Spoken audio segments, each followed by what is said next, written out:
2-hour day on Tuesday. And I got up at 5:30 this morning. Done, man. I'm fucking done.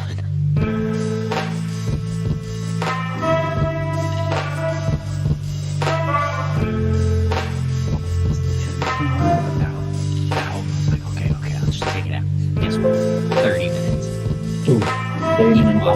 even while my body is exhausted and cannot let go of its habits.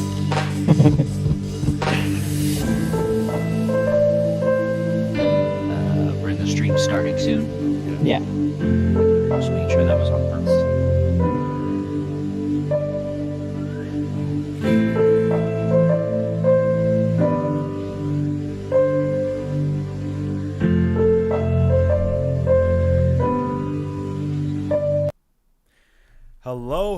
Hello. We are live. It is time for the Comics Pals show where we talk about comics. It is time for Pals Pulls. We got Kale. What's up, hot dogs? We have Marco. And I say nay. I'm Sean.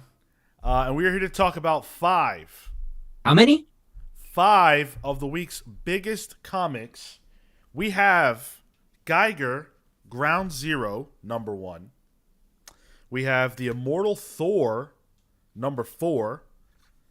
We've got the return again of Superior Spider-Man with Superior Spider-Man number 1. We have the Deviant number 1, a new horror story, of course, from James Tynion. And the listener pick this week was The Outsiders number 1. Ooh, Marco get all his physical this week, huh? You would not believe how difficult that was to do over here. Man, there's one shop in all of Montreal that carries weekly floppies. Oh, wow. Wow, that is crazy. I don't know how they do it over there. All graphic novels. Sounds like they don't. Yeah, I guess so. All right, let's jump right into Geiger. So this is Geiger Ground Zero, written by Jeff Johns, with art by Gary Frank. They are of course listed as creators, but that's the role they served. Brad Anderson on colors, Rob Lee on the letters, and this is the first book with the Ghost Machine branding. Mm-hmm. What was it called before? The unnamed. No, Universe? Ghost. Oh, sorry. Ghost something. I forgot what it was called before. The Jeff Johns verse before. Oh, Mad Ghost. Yeah, there you go. Mad Ghost. And now it's Ghost Machine. So Ghost Machine is the new thing. They kept the Ghost idea, but this issue is really the secret origin of Geiger, in the sense that this is where we are learning the history behind how we got to Geiger. And I found it to be pretty compelling. I liked it a lot. Kale, I know you weren't as big on Geiger as it was coming out. Did this do anything for you? Not really. I still, Jeff Johns can still very clearly tell a story. I think this is a very, very,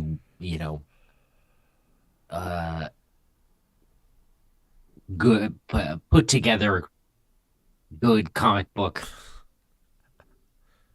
This comic book was put together very well. It's very competent. Obviously, it's Jeff Johns and Gary Frank and team. But I cannot connect with Geiger. Something in this for me just doesn't work. Is it the nature of the setting, like the individual players? Because I feel like I'm a fan of post-apocalyptic. I like the character design. Is there something like within those elements? I don't know. I'm not positive. I just I couldn't connect with it the first time around, and even this time I just didn't. I just couldn't get it. I had fun with this issue. A large portion of it felt as kind of retelling. So some of it, I kind of Yeah. appreciated that. I was like, oh, okay, that's right. This is who this character is. That's right. That's his name. Like there, because it's been such a long time in between. So I did appreciate those elements for the fact that I got a bit of a refresher. But yeah, I mean, otherwise it was as solid as a Geiger issue would have been. If anything, this maybe less so than the run, only because it felt a bit like repetition or stuff that I've seen before. But that's not a knock on the quality of it. Mm.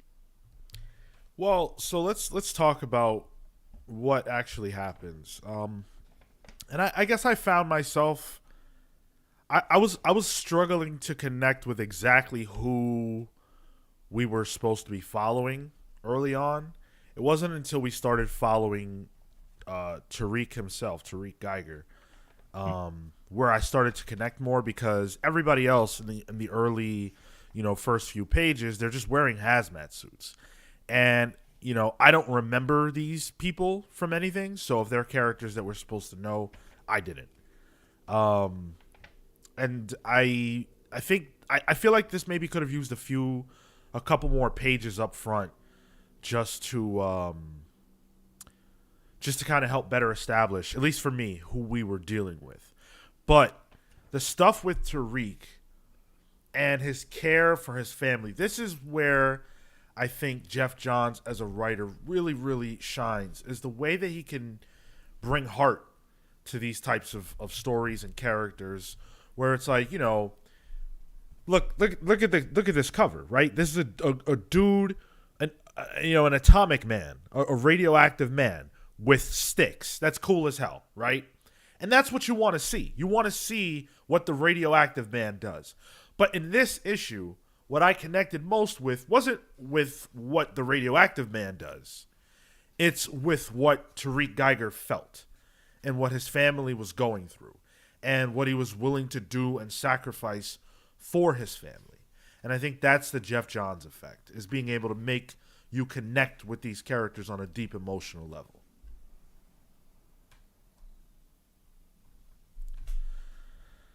Uh so the art, of course, the Gary Frank art is tremendous.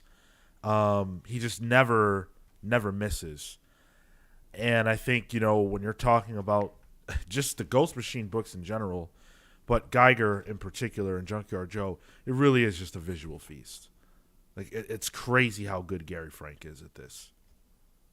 He's just good at rendering things. Like this, I can't. There's nothing to knock. He's just good and consistently good. Mm. The one call out is and more sort of shout out, but there's a few paid or there's one page spread in particular where he just like rips everybody apart. Love it. Good stuff. Yeah. Did the audio issue just fix there? You guys that are saying there's an audio issue in the chat. Hello, chat. How are you guys doing? Um, yeah, there are a lot of really cool moments throughout the book. This is my pick of the week, and I will say that this was a weaker week than I thought it was going to be overall. Um, but of all the books that we read, I mean, well, the Deviant was actually really good. But I thought this was really good. I don't know. I connected with both books a lot. I just love this Yeah. world that's being built. So I think that's why the edge goes to Geiger for me. I think there was less new here than we got with the Deviant. But from a visual standpoint, Gary Frank is just completely undefeated. And, I do want more of this world. I've been waiting a long time for some more Geiger stuff. Yeah, go ahead, Kill. Yeah, yeah. It's like you said, Jeff and Gary know exactly how to tug on your emotions and do all the things to make this a great comic. But yeah, for me, I'm just not into this. Well, that's Yeah. unfortunate. Go ahead, Marco. I'm just gonna say, give me more. I want it. Yeah, I'm hoping. Well, I will say I'm hoping that the second issue is going to get a little bit deeper. I want to see more. This felt like it needed a few more pages. It's still gonna be his origin, Yeah, right? Yeah. So that'll probably be the extra pages. it's just interesting because you know, we're like something is going to happen here that in my mind that dovetails nicely into the Geiger ongoing that we're going to be getting down the road. So I'm wondering, what is that going to be? Are we going to like how are we going to get to that place? Go ahead, Marco. I was gonna say that that's a great point because I mean, after reading this and assuming, this is going to be the rest of the origin, I don't know that it will uh directly connect. I think it's these are like the 2-0 issues. They come after the fact. You're just here's a general retelling. Here's getting you back into the world upon Ghost Machine relaunch. That's the way that I'm feeling this book is, or what that book is driving towards is, hey, reminder, Geiger's a part of this. It's already come out previously. We're gonna relaunch it. Here are the important details you need to know, Yeah. and let's hit the ground running. I love all the Junkyard Joe references. Junkyard Joe's everywhere. Like in this universe, Junkyard Joe is like, well, we've talked about it before, but Junkyard Joe is like a comic strip hero that kids love, and the kids in this book are playing with toys. Tariq's kids, they're playing with Junkyard Joe, toys, and I love all those references. Like this is a new burgeoning universe, but there's already stuff to like catch. Yeah. Yeah.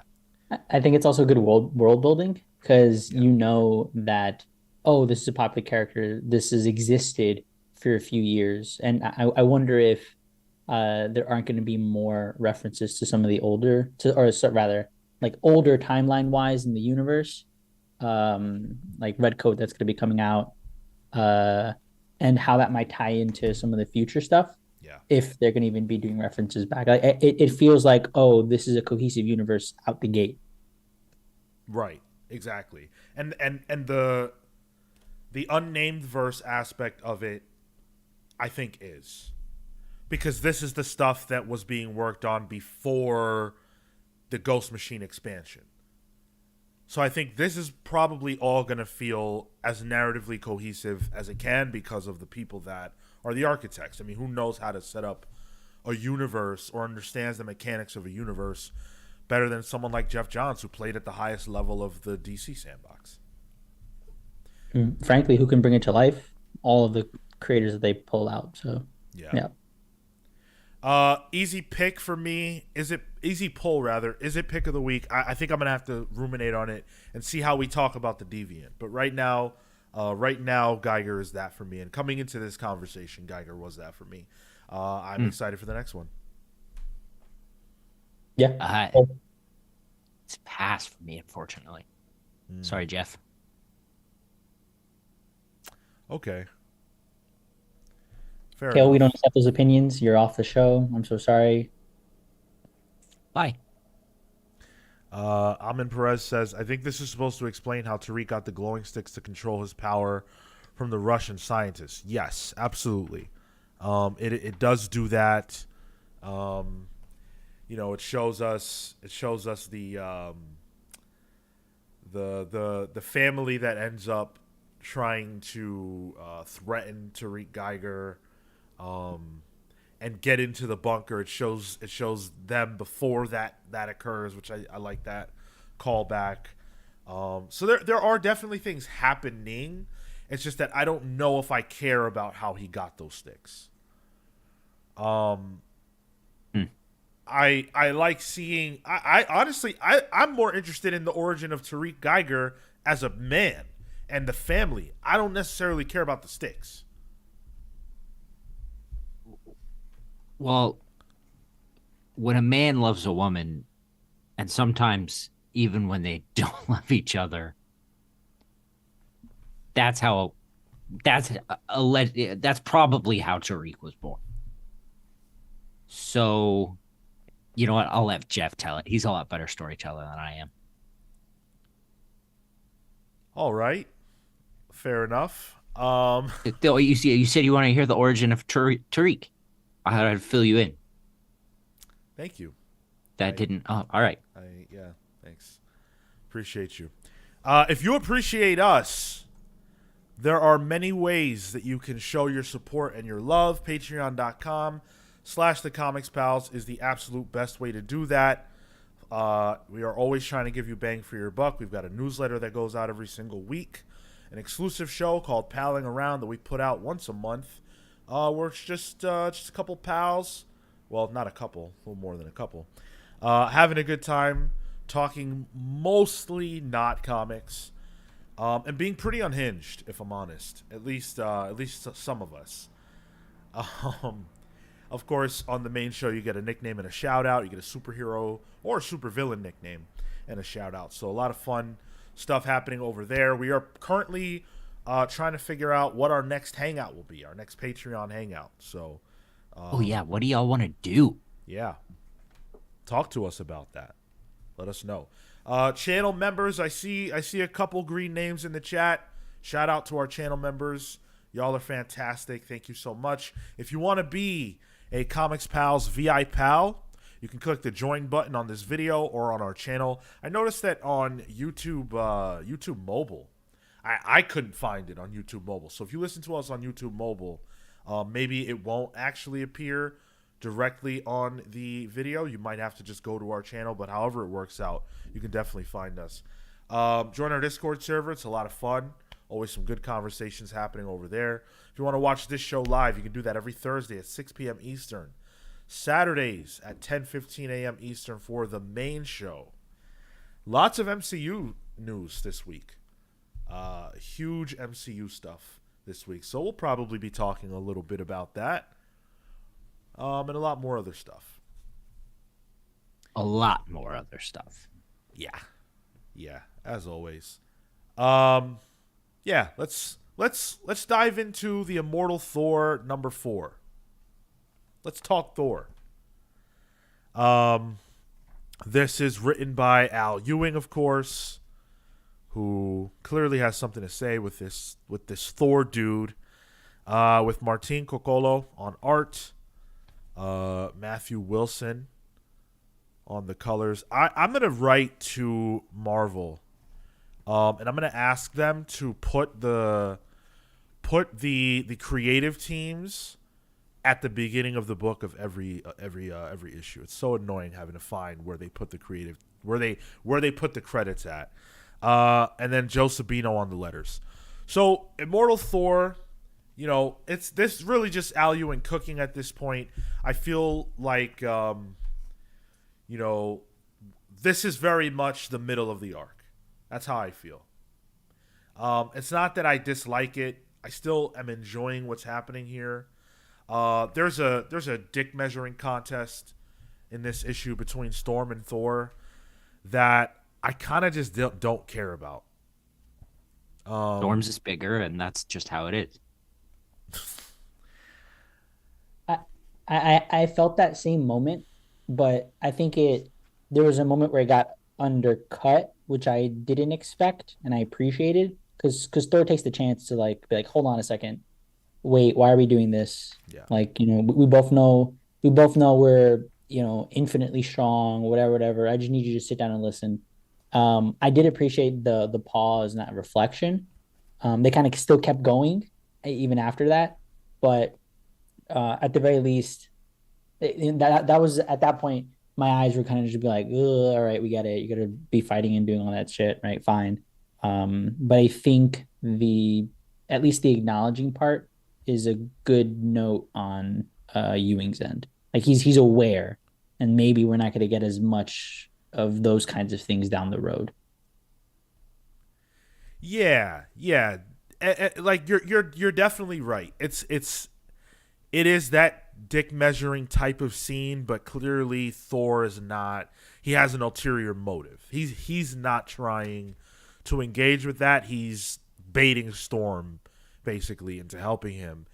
And I think even that was a problem for me because I don't understand this idea that a hero can't just say, "Hey Storm, like there's a very serious thing that's about to happen and I just need your help." It's going to take It's like 5 minutes. it's 2023. You can call me, beat me if you want to reach me. Yeah. I I just Yo, what a cultural reference, Kale. I just didn't really care for that overall. And then kind of once, like first of all, any Tornos page is awesome. I love the way that Oh, his pages yeah. are presented. They just have like they're kind of the antithesis of the rest of the book, which is so bright and colorful and vibrant. Those pages are the absence of all of that. They're just scope Yep. and scale and darkness and madness, and I love it. Um, and I like sort of seeing the Thor core come together. It's kind of silly and goofy, and I really like Beta Ray Bill in this issue. Yeah, it was really cool to see that the Daniel Warren Johnson stuff was important. Yeah, yeah, It was addressed at the very least, and that's nice. Um, Man, the Thor core stuff almost took me out of the book. If the last few pages didn't happen, I'd been like biggest eye roll, the loudest sigh because it was just almost too much cheese, too cheesy. mm. Yeah. I didn't love Storm's costume, or at least the way it looked in this issue, the way it was rendered. Um, I don't know, looked a little weird for me. The Her Thor costume or Yeah, hers. her Thor Mm. costume, her normal costume's phenomenal. But like, I don't know, it just didn't look as sleek or cool as anything else in the book. It looks to me, it looked sort of blocky. I don't know. A little Um, bulky. yeah, bulky is a better word. Um, the pages though that Beta Ray Bill, really the one page where Beta Ray Bill is speaking though earlier in the book with Sif, man, Al Ewing packed a lot of good character work into that. Like if you didn't read the Daniel Warren Johnson Beta Ray Bill, you kind of get the Cliff Notes version of what he emotionally dealt with here, and that was really well done, really really well done. Yeah, absolutely. It's it's wild to think that Al took a page out of Daniel Warren Johnson's book. Yeah.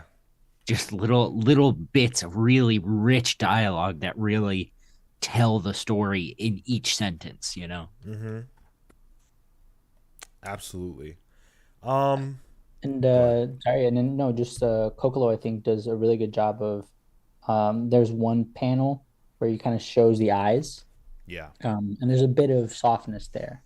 I don't know if it's the same level of emotion you'd get out of Daniel Warren Johnson, but you can tell when he's like, "I, who am only a man," he's Yeah. like, "Ooh, okay, Yeah. all right."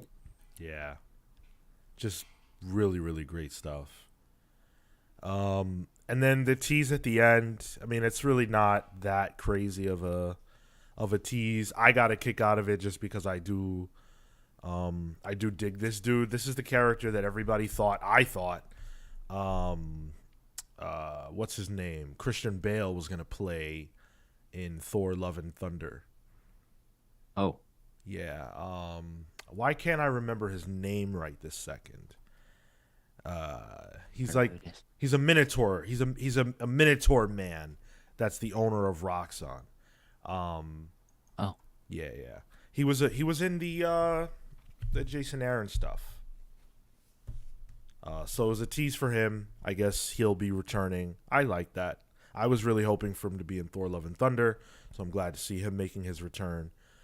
Or at least I assume that's who that is. All around a mm, solid issue, but definitely not. I didn't love it. I didn't love it. Yeah, I would say this is the first weak point for me because it's this team building issue and that's all it is. Right. You get the emotional moments simply because they're to give you the character exposition, Mm. and those moments are great, but it's to lead to a power pose, Yeah. and that's and worse, that power pose doesn't lead to anything at the moment, and so that's just not interesting. That's fair. Um, this didn't feel like a low, at least compared to last issue where he was just like stuck in another dimension and he needed to like that. That felt like it dragged. Whereas this one, at the very least, a bit came back like in an upbeat. So I did appreciate it, at least in comparison to three. I frankly am interested in the back, the last like 2-3 pages, and what that could mean. Because and I don't know if this is like a character from previous Thor stories. I'm unfamiliar, but it looks like he's Ewing is going to be going kind of meta, and if that's the case, I'm very excited for that because that's not a spin I've seen with Thor. Yeah, I mean that's the character. That's what I was just talking about. The Roxxon Minotaur. His name is Minotaur. Well, Dario Agger, aka Minotaur. Um, yeah, I don't know where that's going. I have no idea. I have no idea what to expect from that. Um, but what it shows me is that there's more to this than just what's going on with Toranos right now. Like that's an aspect of what Thor has to worry about, and that's being dealt with. But there's more to come, and so I like that at least. Amin in the chat says, I'm going to need a little bit more from Thoranos. Right now, it's just Surtur 2.0. I'm with that. It's a big, cool visual, a big, cool villain.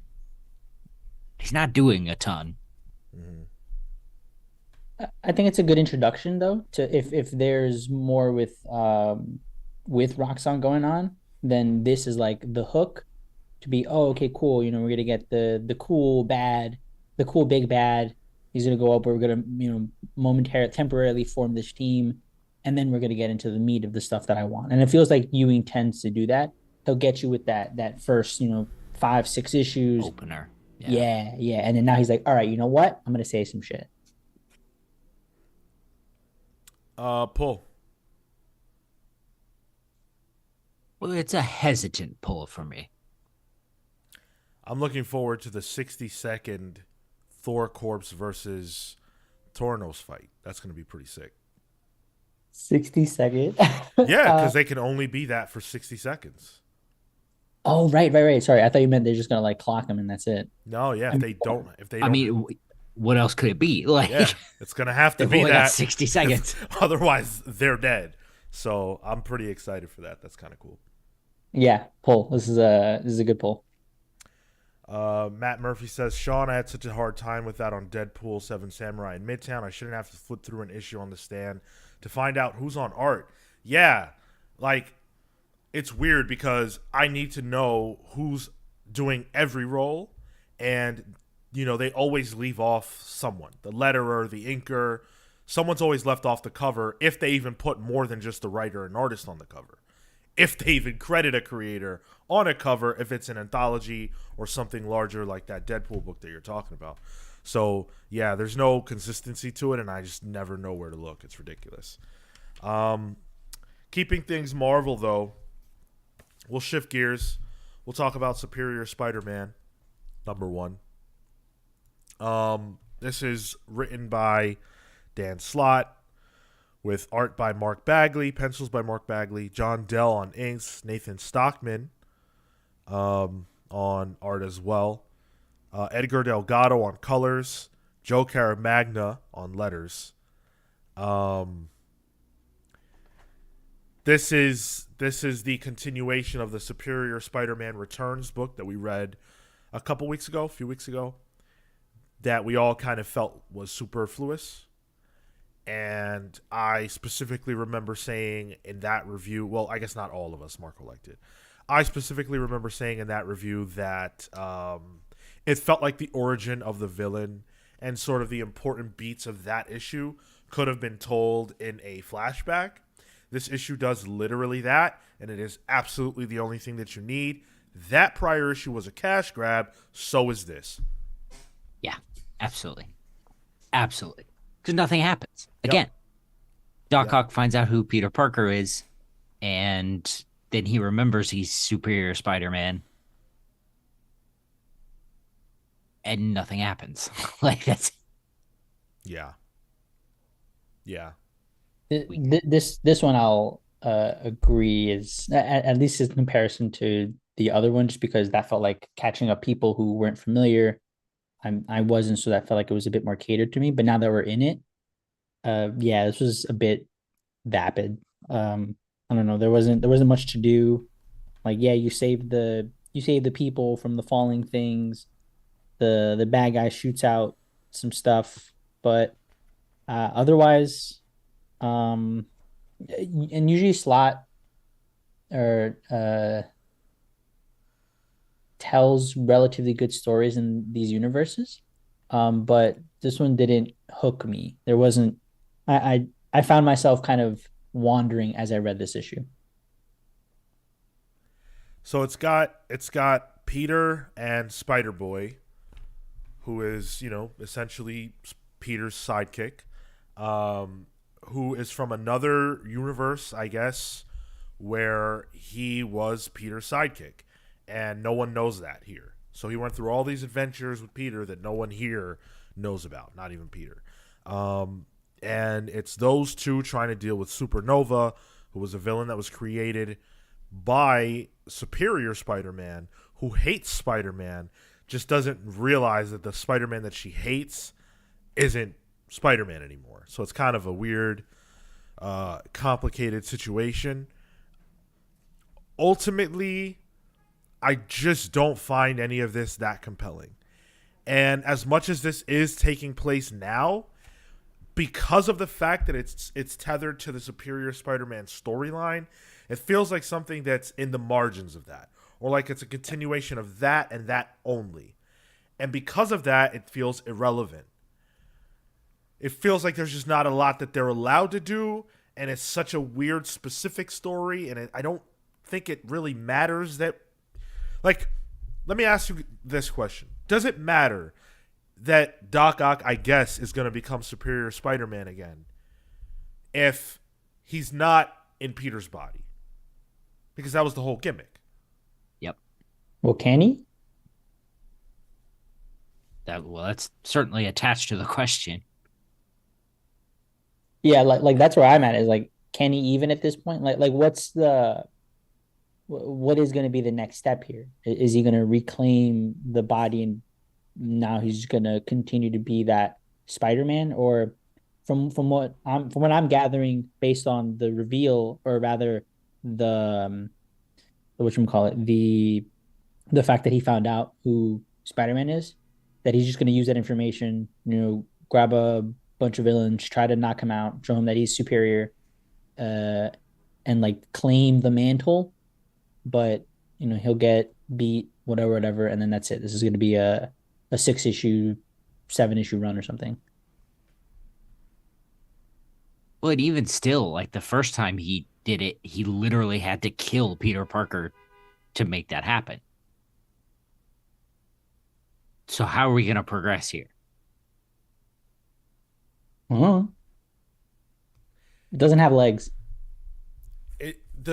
The other thing is that Doc Ock pulled off something that's supposed to be incredibly special, right? Like, he beat Spider-Man, and the reward for that, I guess, is that he was able to get this body, but the punishment for that was that Peter was still there. Peter's consciousness was still there. I didn't read it, right? But all of that sounds pretty compelling. But this is the concept of the name, all right? The name, the costume, everything else stripped, devoid of the meaning and value and intrigue that the original run had. Everybody involved in this, top down, is very talented, but there's just nothing here. There's just nothing here. And you want to talk about value, bruh? Can you see that? Can you see what that says? $5.99. Did I get value? I don't know, man. Well, you got two stories, Marco. Oh, you're right. That's right. Actually, I'm happy again. No, you're right. 2 whole doses of Spider Boy. Oh, that's right. And the back half was Spider Boy. Dude, I don't care about this kid. Homie, the front half was Spider Boy. I appreciate it's a cute concept. I like how he's all jazzed about it and he's like excited. Oh, I'm gonna be Spider-Man's, buddy and little minion, I guess. But not compelling. And for the cost of this, you're pulling on people's nostalgia of a run that only ended maybe a few years back. Has it even been 10 years with Superior? Like, Yeah, this is for the 10-year Yeah, anniversary. that's yeah. oh, okay, there you go. All right. So yeah, I don't know. Amin Perez says it doesn't make sense. The ending of the original run was that Peter is actually the superior Spider-Man. Yeah, absolutely. And I think that again, like everything that made that special and cohesive is just not here. And what's like? Are we just gonna have to watch Doc Ock learn that again? Yeah, because he got his memories back. He knows he got his ass whooped, right? I guess. Unless he decides he's like, oh, I'm gonna learn from my mistakes. I don't know. Actually, wait. Thinking this through, it's getting a little messy. A little getting. It's been and a lot. What's up, Gavin? Welcome, Gavin. Doing great stuff on Superman 78, I think it's called. Yeah, Yeah.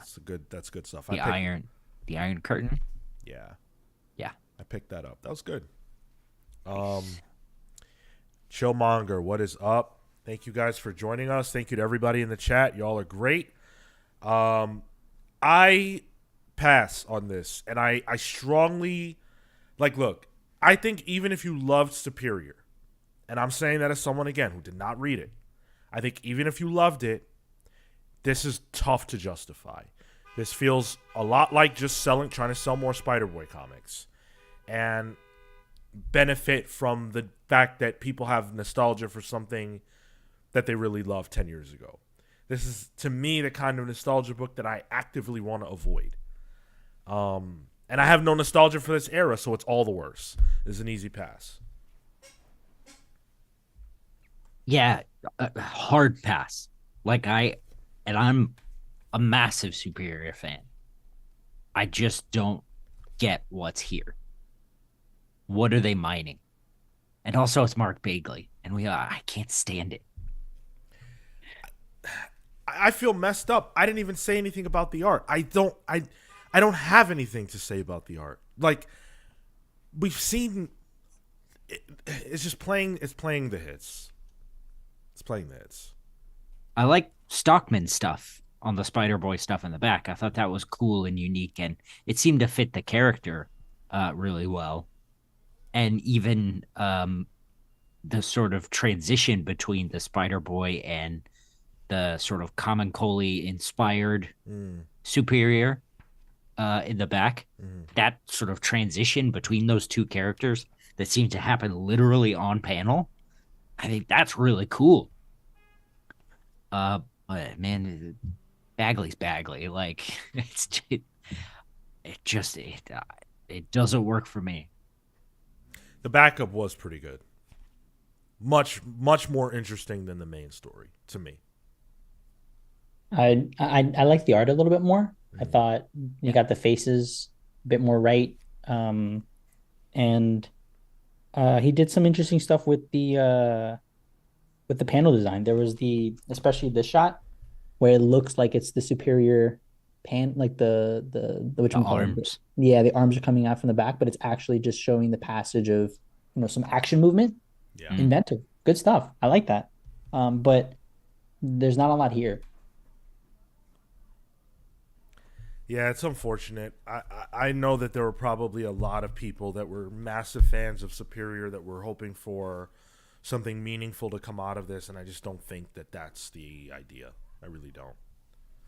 I really, really don't. But you want to talk about new? Well, we can get into a new horror story, a Christmas story, I should say, by James Tynion and Joshua Hickson with Hassan Otzman El How on the letters. And this is a book that feels exactly like what you would expect James Tynion would write about if he were telling a story that in any way, shape, or form was meant to take place during Christmas time. Does it have anything to do with Christmas? No. Does it have anything to do with being gay? Yes. Does it have anything to do with horror? Very yes. Those are the Tynion hallmarks, and I'm not saying that in any way to denigrate it. This book is fantastic because it does all of the things that Tynion does so well, and it feels like he really took. I mean, this is I'm not sure if this feels like an extended book. It doesn't feel like standard length, and he really takes his time to evaluate and examine the characters that he's dealing with, and I thought he did some extremely good character work in the examination of what it could feel like, what it does feel like to be queer or to be different from other people, and how sometimes that differentiation can be monstrous in the eyes of others. Yeah. Yeah. No, and then I mean on the art front, man, Hickson is doing some wow stuff. I particularly like his style for it's a little not cartoony. It's a little cartoony. You know, thicker inks. But then the moments where he needs to be horrific, man, oh man, nails it. Just empty pages.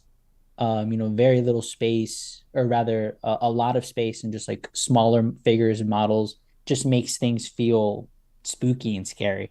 Uh, and tied with Tinian's words, yep, give it to me. Yeah. There was a lot to like here. We kind of bounce around between a couple of different timelines. You've got 73, and then you've got 2023. And there's a horrific murder that happens back then that kind of plays into the present day and what's going on with that. There's a reference to Eddie Gein, the real life murderer, which I always like because it kind of roots this in our reality, and it makes you think about serial killers. It makes you think about that kind of horrible stuff. And I guess if you know about that, then maybe you'll find a little more here for you. I think there was there a reference to the idea that Eddie Gein might have been gay? Yeah. Yeah, yeah, Okay, because I don't know anything about him, about that particular person.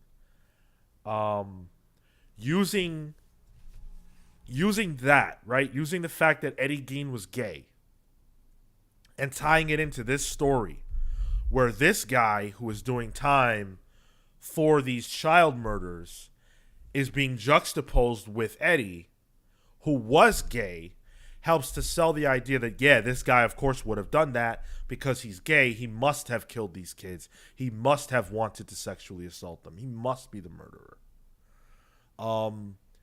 And it's using the real world truth that gay people are. I'm sorry, I was about to say that in a really bad way. The way that people talk about it, the perception, the negative, horrible perception that if you're gay, then that would mean that you are also some type of child predator, which is a horrible stereotype. And this book is sort of dealing with that. Well, and I mean, using that same kind of that same thought, right? The murder here reflects back on Gain being like, that was my first understanding of not understanding, but maybe exposure to homosexuality. And then Mhm. this guy, Michael, similarly has that first experience, like, oh, that's the first time that I had ever heard or considered the concept.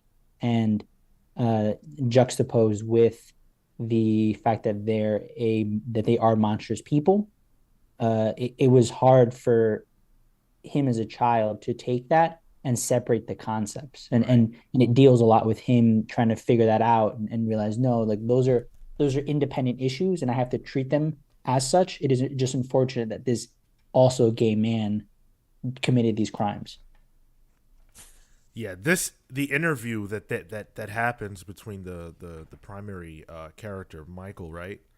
And Randall Olson, this killer. That's a phenomenal. Whew, that is a really great, well written conversation. Yeah. It's raw, it's honest, it's clearly Tinian talking about himself in some ways. The way that you can clearly tell that we're supposed to think about him is this little exchange. So I'll share it with you guys now. Randall, the inmate, but you're not a journalist. You just write little made up things. Response from Michael: I write comic books. Oh Lord, deliver me. What?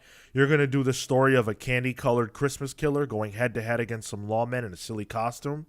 That's not the kind of comic book I write. Not anymore. You should. I bet there's more money in it. You'd be surprised these days. Let me run that back a little bit. You're going to do the story of a candy-colored Christmas killer going head to head against some lawman in a silly costume. An obvious reference to Joker and Batman. And then the response Oh, is, that's not the kind of book I write anymore. Tinian doesn't write Batman anymore. There's more money in it. You'd be surprised. Because of the rumors yo, that we've learned, of course, about the pay at DC. that's all. I didn't. I thought that was just stuck to the story itself. I thought the last two, in particular, there's more money to it. You'd be surprised. That was like the conversation outside of that, but I Yeah. hadn't made the Batman connection. That's really Yeah. good. Yeah. So Tinian letting us into his world a little bit with his thoughts on that. So the book is a little meta. I think if you are going to read anything different this week, this is the book you get. Yeah, Um, this was pick of the week for me. yeah, I Same. think it was for me too. Yes, Same. come I on, think Sean. so. Yeah. Yeah, I think it's different. I think it's interesting, and I think it sets up stuff that is different and interesting.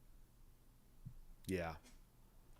And that villain too, this holiday killer. Oh my god, creepy. We only see him twice, I think, Twice. Yeah. but those moments work. It's like disturbing. Just a nasty homeless Joker Santa with a hatchet. He's sort of an inverse Santa too. Like he's tall and super thin. Ah, Um, yeah. a mask behind the beard. Mm-hmm. And then also, it's about 40 pages, so it's also longer. So you're getting 40 pages for what? What is this? I don't know how much this is. Yeah, Oh, this one was $5.99. same price as Superior Spider-Man.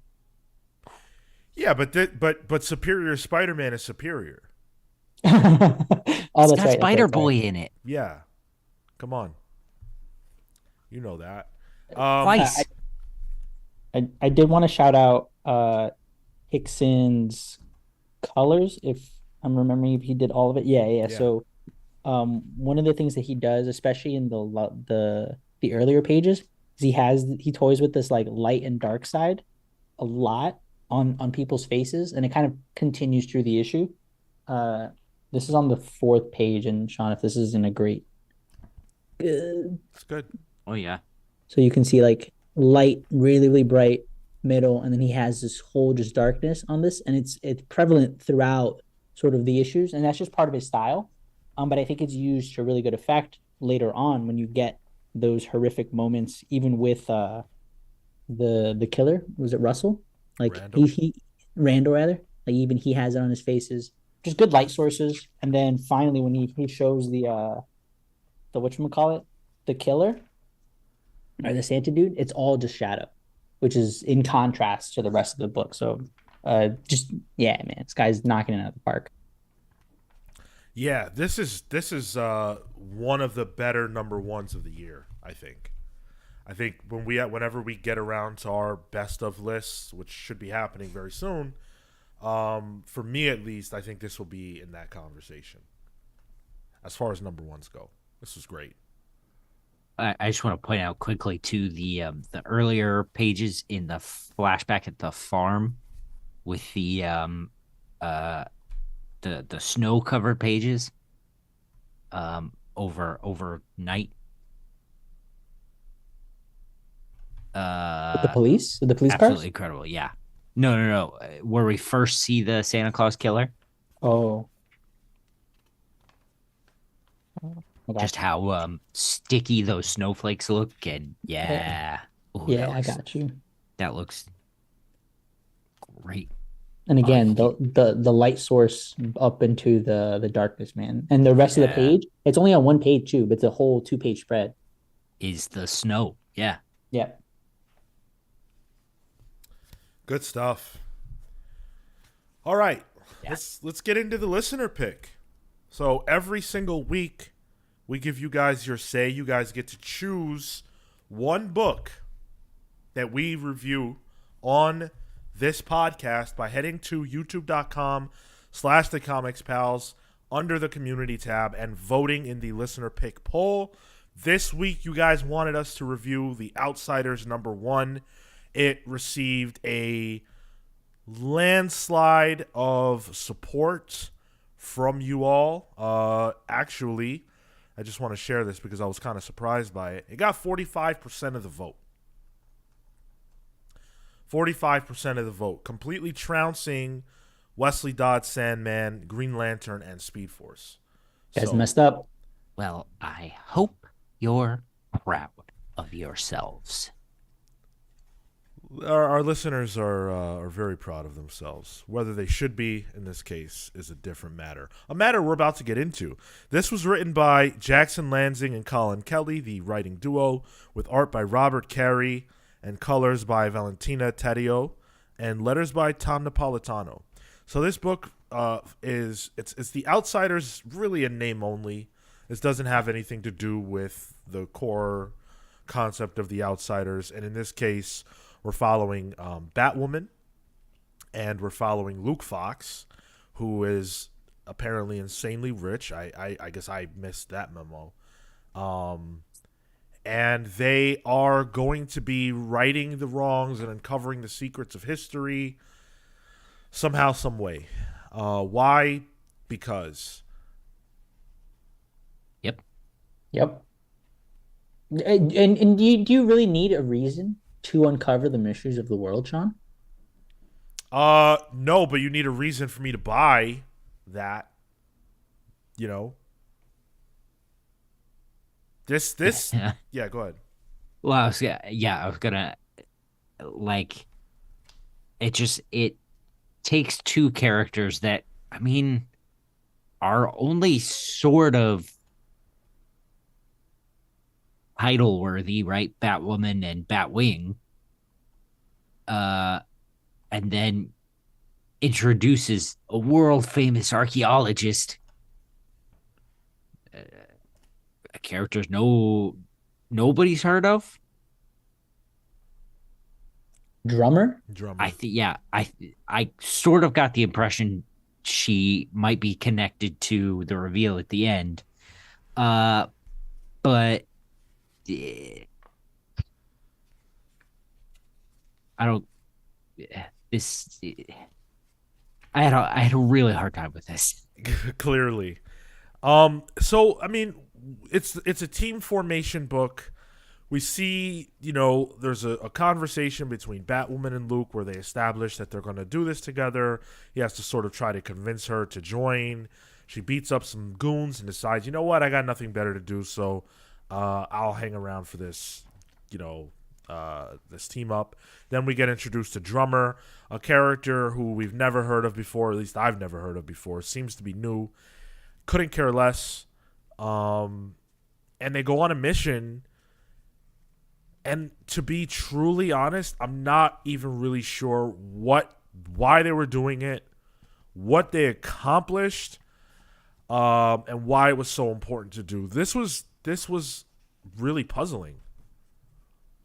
I just Googled, and the drummer is a character from the Wildstorm universe.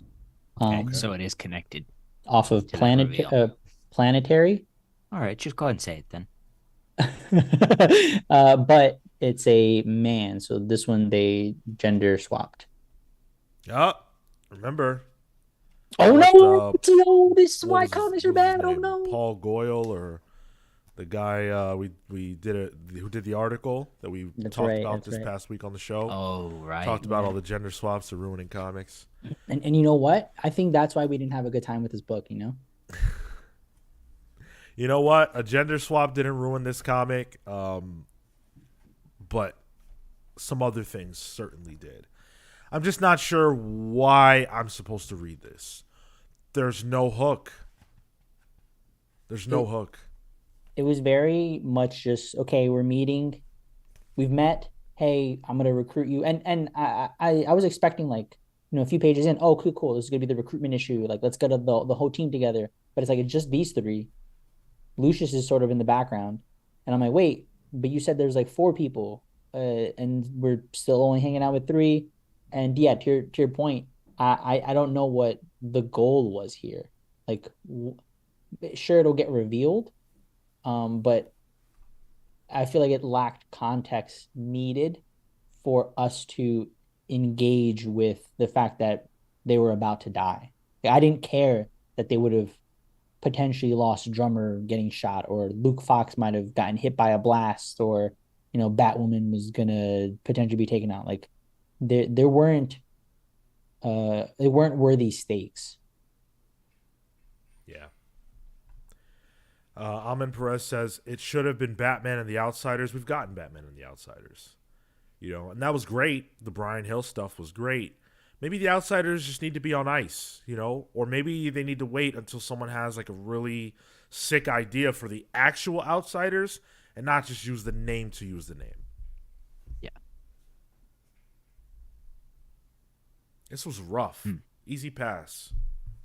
I'm genuinely having a hard time to find a different word for this, but a lot of this just for me felt like I feel like I've seen like bad indie comics that are better than this. I just like I felt like the art was bad. I felt like the lettering here was bad. And the story is just like we say, there's nothing here. I feel sort of amazed that something like this came out of a big 2 in the year of our Lord 2023. It's funny that you mentioned the lettering, as I had opened to a random page, and there were just moments where I'm going to use this as an example. I don't know if you can see it, but there's just like consistent bolding here where usually it's 1 word, maybe 2, but it's like whole fragments of sentences, and then the following one doesn't have anything. There's a bit of inconsistency. This little slicked thing over here is, yeah, I actually had to notice until you call that out. It's pretty standard fare.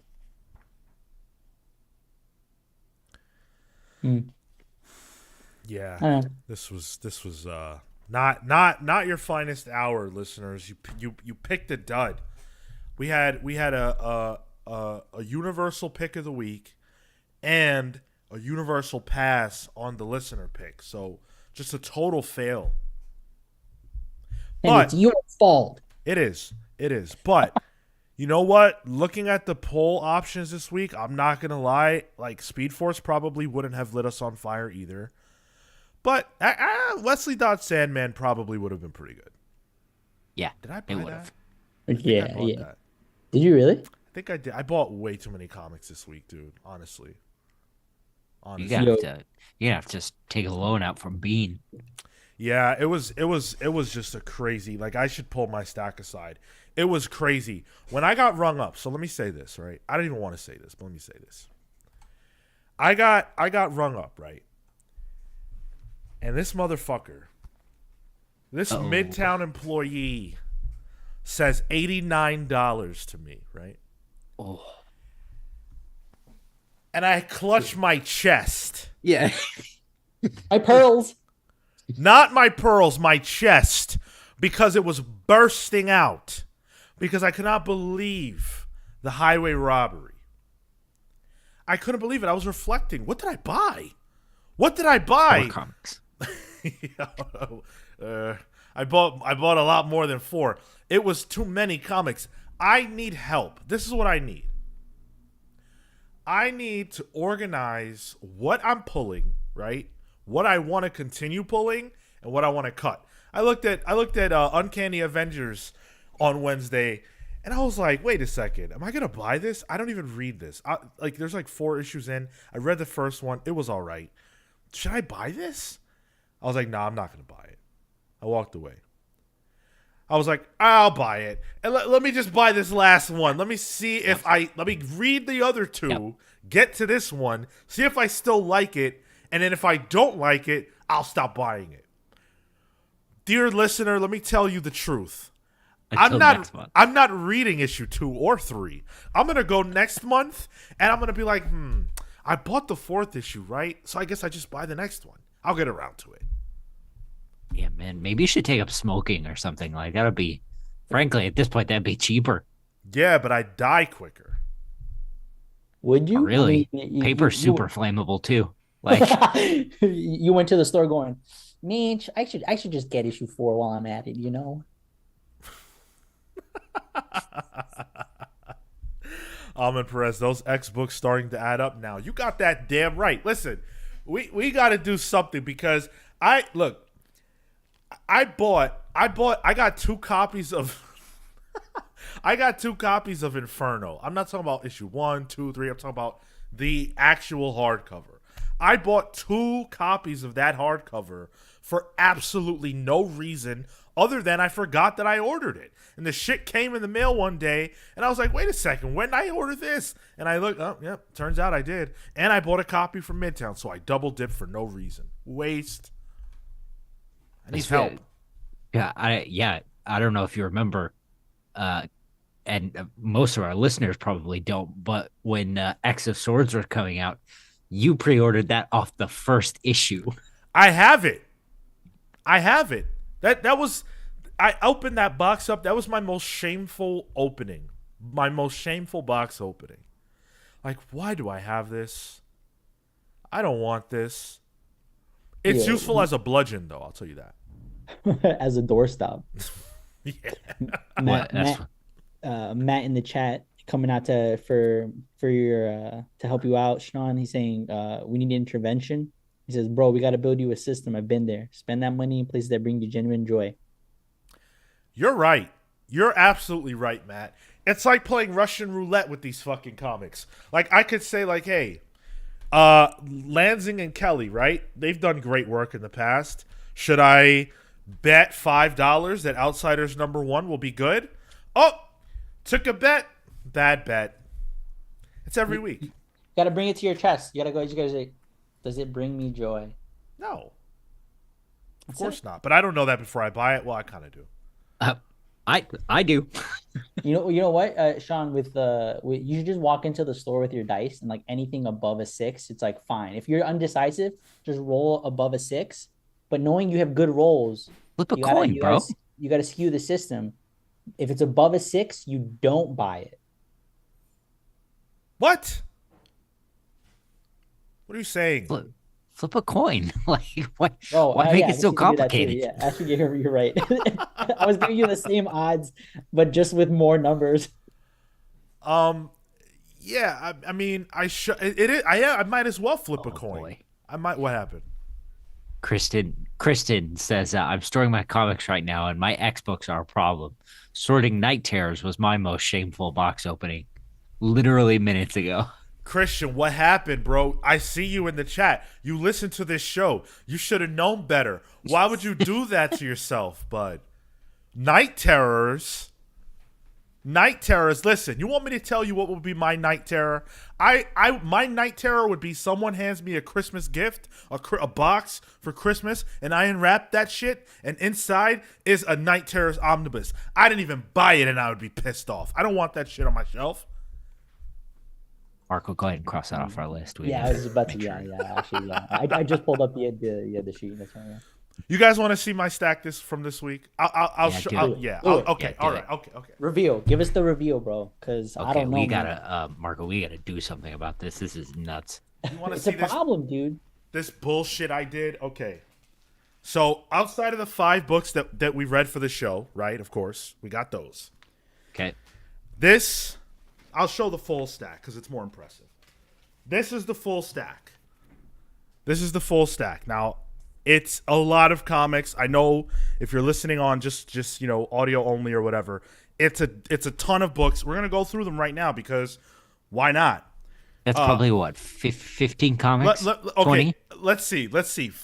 I'm gonna run through them fast, so you guys keep the count. What? Let's take bets. All right, bets in the chat. Okay. Over under. How many books? And I'm gonna guess 17. I'm gonna go for the full 20. I'm gonna say 22. Whoa. Yeah, 22. Whoa. All right. So let's get it. Here we go. The 5 books we read for the show, I'm just gonna put those aside. Red Sonja. Don't judge me. I fucking love Red Sonja. Normally I just get the regular covers, but this week I couldn't help myself. Uncanny Avengers.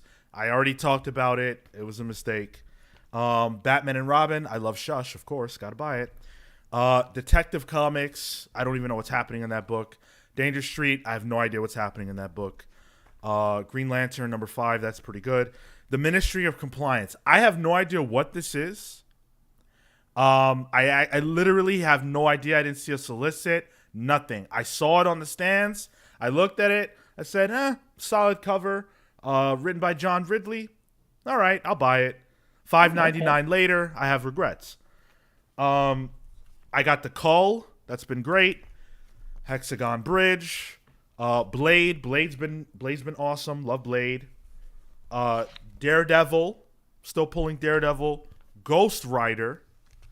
Jean Grey. Now, someone asked me, have I been keeping up with this? Absolutely not. But I have every issue. Dark X-Men. I don't know what's happening in that. Children of the Vault. I don't know what's happening in that. So how many is that?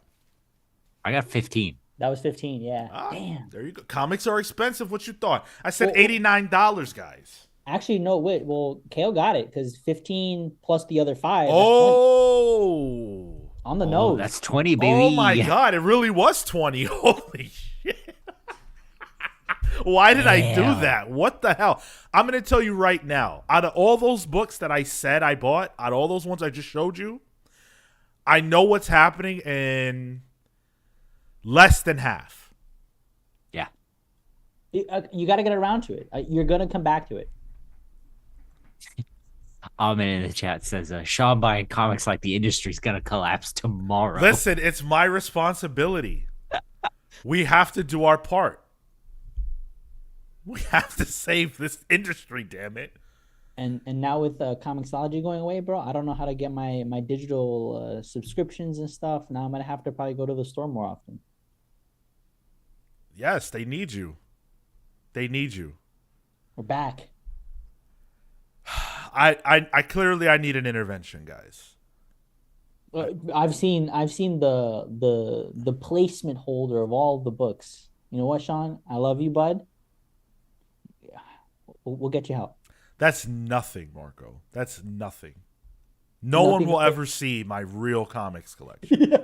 Compared to the the VHS of all the wrestling stuff too. Yeah, that's what I want to see. No one will ever see that. That's insanity. That's like you need help type stuff. Sean's got one of those seedy what do you call them? The the storage places that you drive up into, that are real secretive. You got a padlock on the door. When he goes, people are gonna have an auction on it. On my VHS tapes where I Yeah. taped Raw, SmackDown, and Real Sex from HBO in the 2000s. No one wants those. I left that part out Well, if you wanted. I mean, I was 10 years old. Um, Matt Murphy says this is what led me to leaving the industry, therapy, and almost fatherhood. So hey, look out. I mean, all those. Well, I don't want to leave the industry, but the other stuff sounds good. I don't know.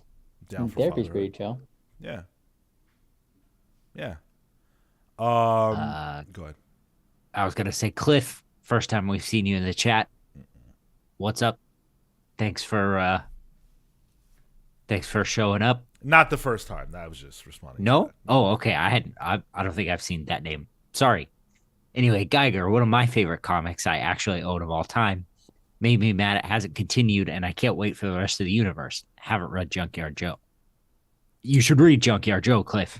Go get that. Junkyard Joe's awesome. Q Lumbo, thank you, Sean. You've inspired me to finally cut down my pull list.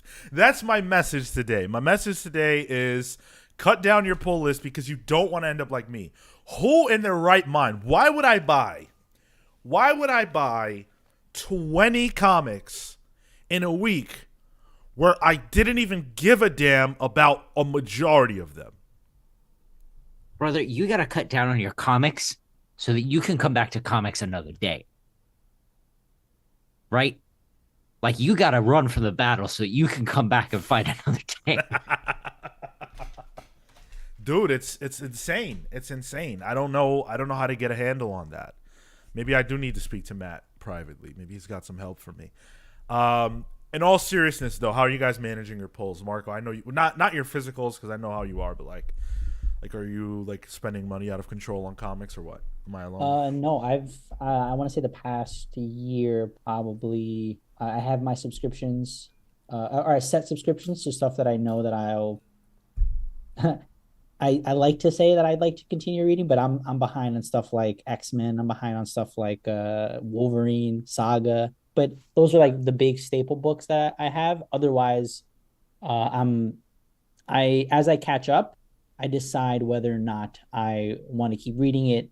And then if I've caught up to a point where it's like, oh damn, I still have 10 issues of this thing, but I know 100% I'm not liking this run. I'll pause it, catch up, and then decide again. But as of right now, I mean, it's been almost week to week sometimes of just like buy, maybe a pre-order.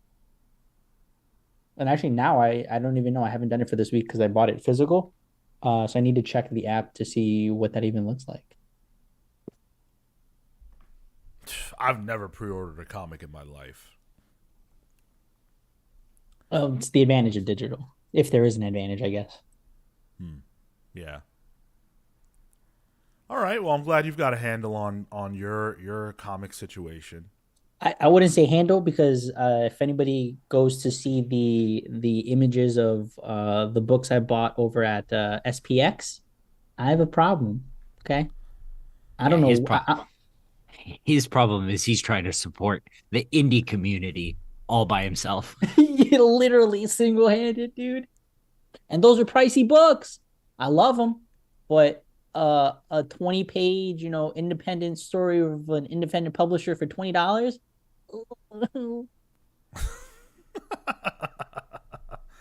No can do.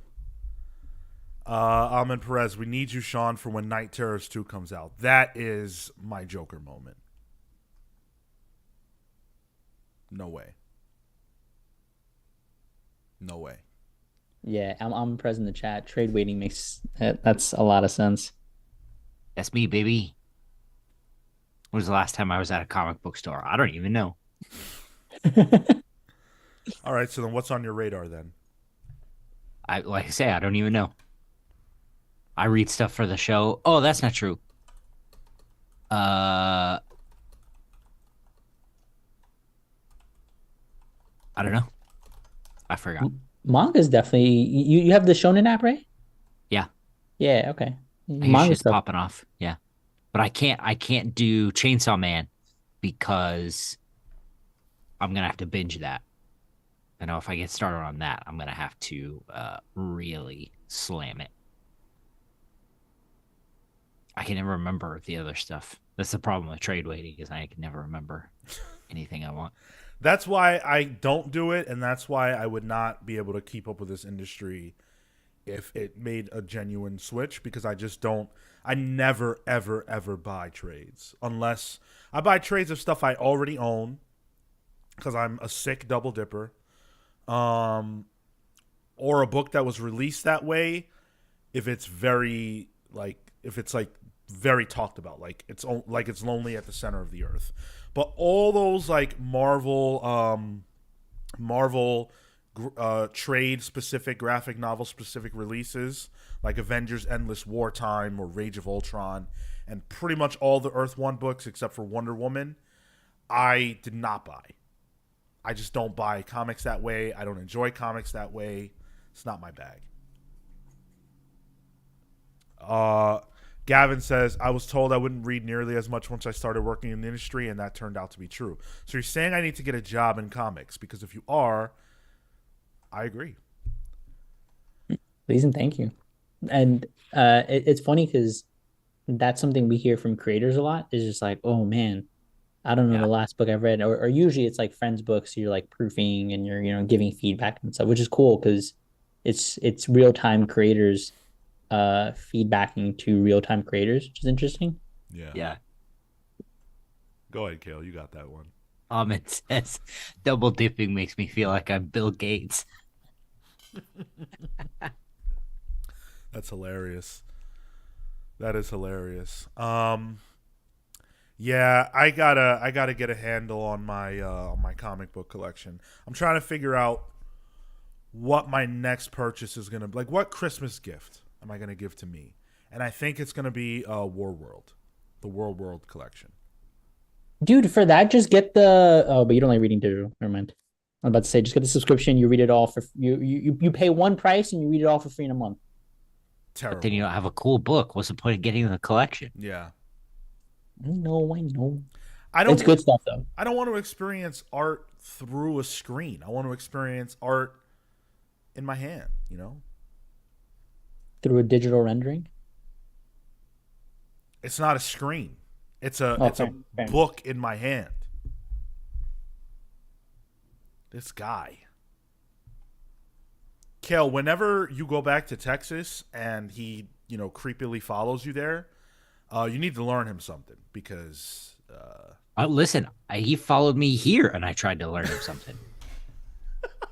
And I dragged him to a Beatles museum instead. Oh, it's the worst. It's the worst experience of my life. damn. I fucking hate the Beatles. Inquisitor Dre says, have you seen the Deceased Zombicide board game? It looks real good. That's going to be my Christmas gift to myself. I haven't seen it, but I've heard of that before. If you, I don't know if you're allowed to send links in the chat, but I would love to see it if you have a link to it. Yeah, what are you guys getting yourselves for Christmas? Is that a thing? You guys get yourselves things for Christmas? Yourselves things for Christmas? I don't know. I mean, maybe you would say maybe it'd be like a thing that you normally wouldn't buy for yourself, but it's like it's the holidays. Let me just splurge. Screw it. You don't do that? We live very different lives. I was brought up incredibly religious, so I don't give myself any pleasure. Fair enough. I can't stop giving myself pleasure. Go ahead, Marco. I mean, I'm currently in Canada, so I give myself pleasure. I'm Well, going. yeah, we all know about the divorce, so Damn. I'm the gift I give myself is I'm flying to Ecuador, so that's about it. Otherwise I buy in you're in bursts. Canada. Huh? You're in Canada. Yeah, but I'm going to for Christmas. World traveler Marco. Gotta love it.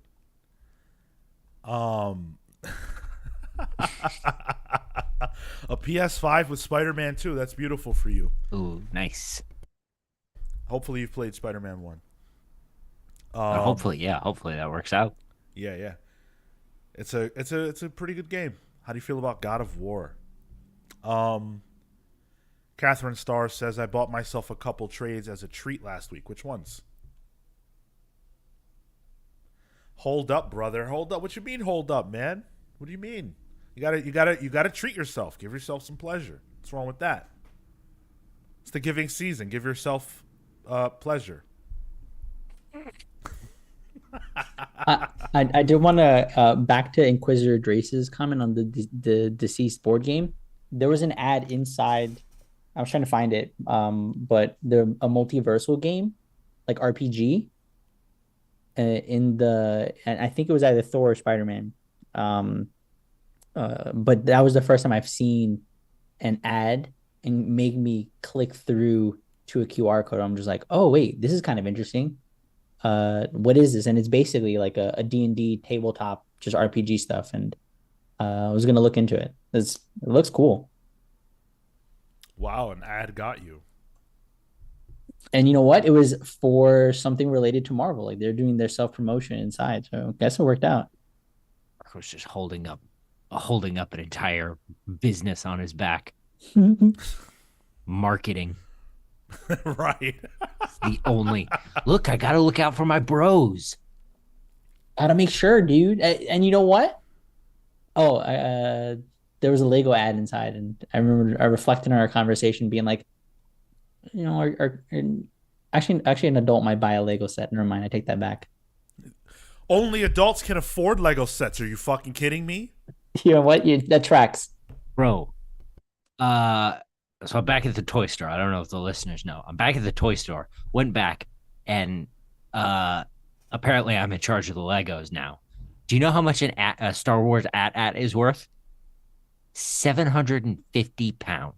750 of your hard-earned currency. Wait, Insane. what? Insane. How many pieces is that? Not $750 worth. You know what, Kale? It probably is. That's the funny part. Like, not that it's worth that in the sense that that should be the cost, but those pieces are very specifically priced and everything else. My uncle is obsessed with Lego. He has, like human-sized people built out of Lego in his house. Your uncle lean.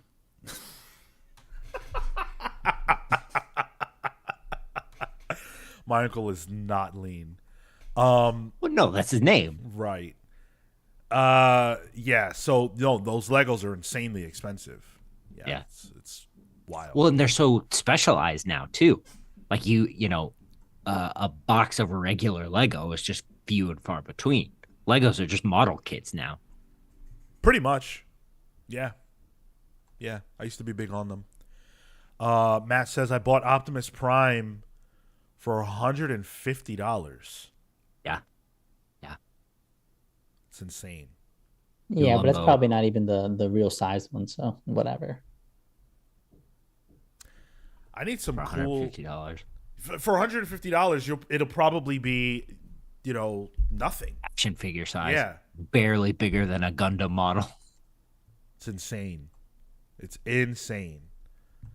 I need some cool toys. I gotta buy some toys. I don't have that obsession right now, but it's coming. I've never gotten into it. It's like it's whatever. It's like even Gunpla stuff. It's like, meh. Wow, Marco doesn't like toys. Big location, shot. Location. I mean, he said he never got into them. I'm saying they got into him.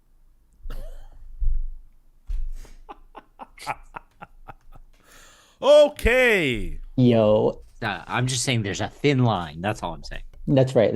And I guess I didn't specify the toy, right? Right. Yikes.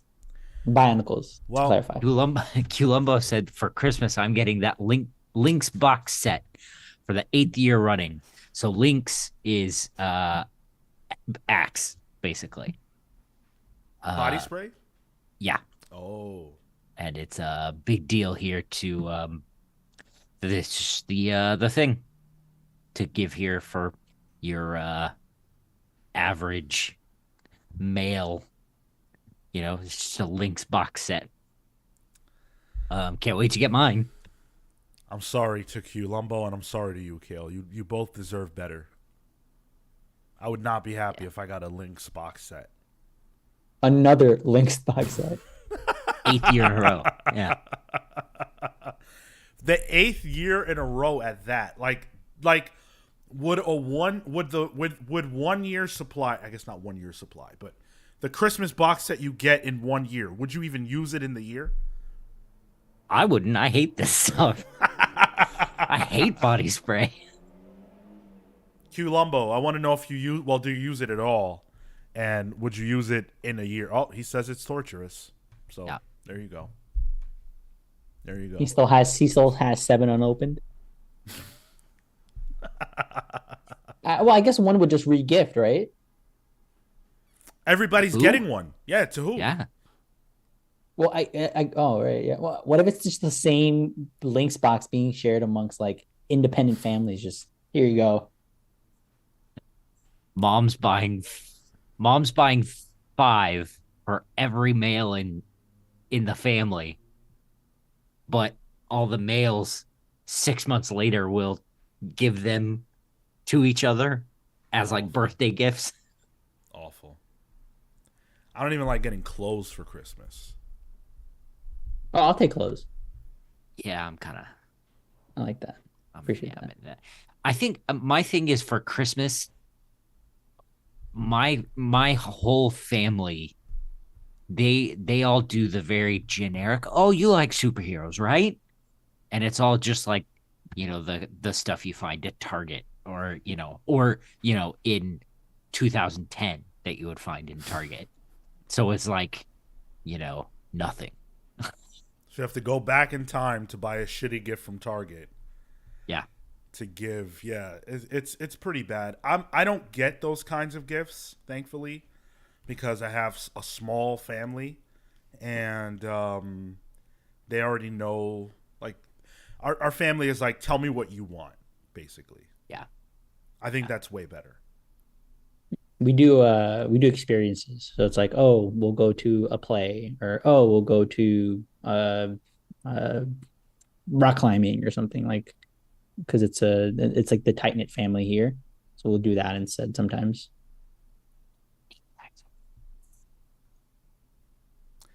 Got the towel with the Batman logo already. Right. Got as many of those as I do Lynx body sets. The worst Christmas gift that I ever got that was superhero related was the Iron Man video game. Really bad for PlayStation 3. Really terrible. One year I got a history of comics, like great big like coffee table book. And it was like the year before I left for college. And I also got a weight set and a socket wrench set. And that was all I got for Christmas. What? You got socket like- wrenches? I had socket wrenches. Damn, that's cool. It's like 15 years ago now, but Maybe not it's not the worst gift, but I think it's the one that got put the least thought into it. My uncle one year, he like happened to be visiting, I think from Florida or something, and he's like, oh shit, that's right, it's Christmas. He like digs into his wallet, he's like, here's $20. Like, I love you, dude. And it was like so like expressly on purpose for it. It was really funny. I mean, would you rather get $20 or a Lynx box set, right? No, for sure. I'd rather get $20 all day. Yep. Give me the cash. Yeah, like the Lynx box set is like, it's so like there's somehow even less thought put into that than just cash.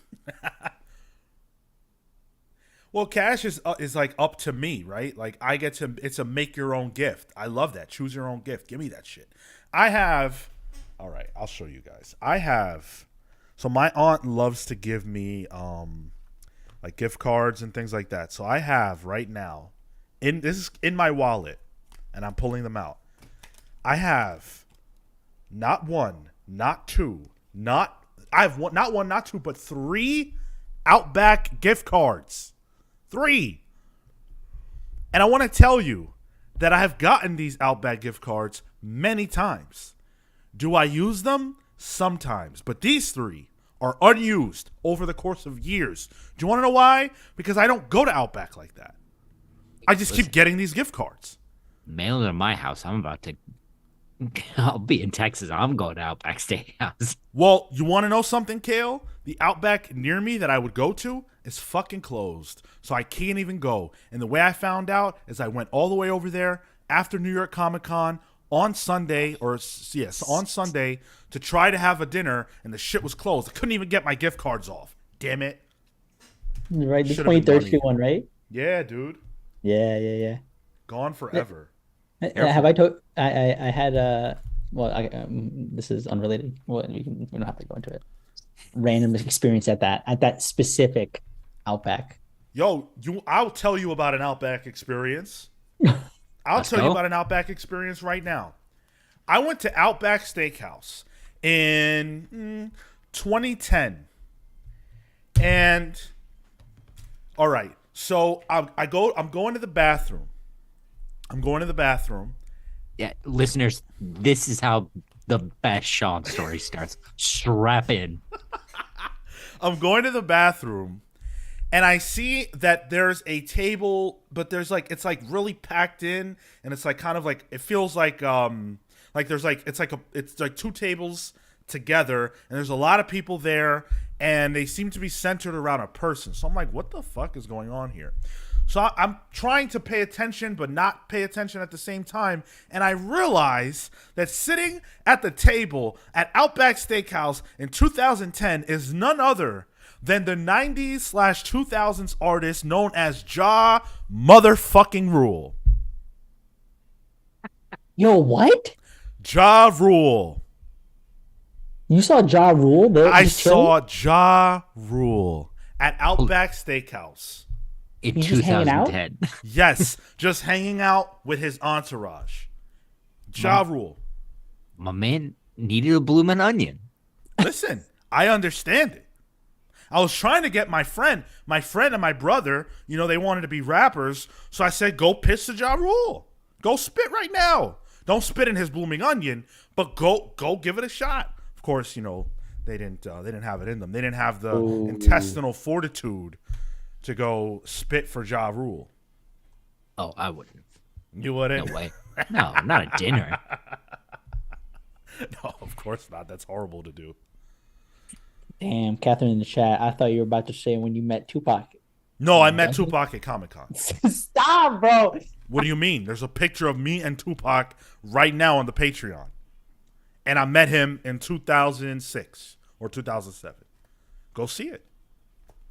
It's right there. I've seen it. I've met a lot of famous people in my life. Tupac, Ja Rule, CM Punk, the wrestler. A lot of people. I had ordered a milkshake at Outback.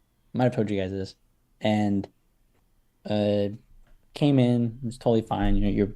I start poking at it, the straw, because you want to mix in some of the ice cream bits. There's like a lumpy part at the bottom. You're just like, oh, okay, I guess it's, maybe it was frozen or something, whatever. So sip, sip, sip. Starts going down, and then you start to see at the bottom, there's like a little bit of like black specks or something in the milkshake. And I'm like, maybe it's vanilla bean, like it's fine. So keep kind of mixing it, but it's still clumpy at the bottom. Like, that's weird. What's going on? Sipping. It's a rat. No, and then I get close enough to the bottom. Then I'm like, okay, this can't continue to be ice cream. It has to be something else. And I spin it a little bit, and against the glass of it is like numbers and stuff. And I'm like, oh, this is a crumpled up receipt that just got stuffed to the bottom. Oh my God. Somebody just took a glass, did not clean it, and just fucking poured a milkshake inside and said, here you go. Drink up. That is absolutely gross. Very, Not very it. nasty. Gavin saying Sean could have used that money at the comic shop. Yeah, tell my aunt that. She gives me. I have like 5 AMC gift cards on the table right now. I just have gift cards all over the place.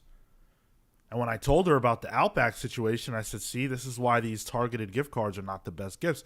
She said, "Oh, so give them back to me because I got people that live near other Outbacks." And I'm like, "Auntie, you gave me these gift cards as a gift, right? I can't use them. And instead of, buying into my woe, you tell me to give them back to you so you can re-gift them. What type of shit is that?" He said, "Fine, motherfucker, I'll take them." Oh, man, I'll give him the jaw rule. Hey, guys, we got to get out of here. Thank you so much. It's been a lot of fun. Appreciate you hanging out for Palace Pulls. You guys are the realest. If you want to support us, patreon.com/thecomicspals is the best way to do that. You want to see a picture of me and Tupac, you can do that over there. You want to read what's on Marco's Spotify playlist, you can do that. If you want to vote in the poll for the book club, the upcoming book club, well, I guess that's over. Sin City won. But you guys could do that for future polls. Lots of fun stuff happening over on our Patreon page. Channel memberships are open on YouTube. So if you want to support us further, get some emojis for the chat, get some exclusive video that you can't get any other way right now. Just us talking about topics and comics that don't make the show.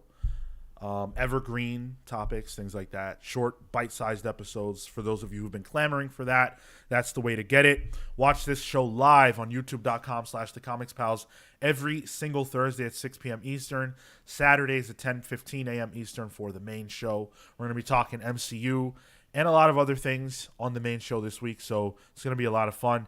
Thank you all so much for sticking around and talking to us. Appreciate your energy, your vibes, and your love. Until next time, we're the Comics Pals signing off. Take care, guys. See you next week.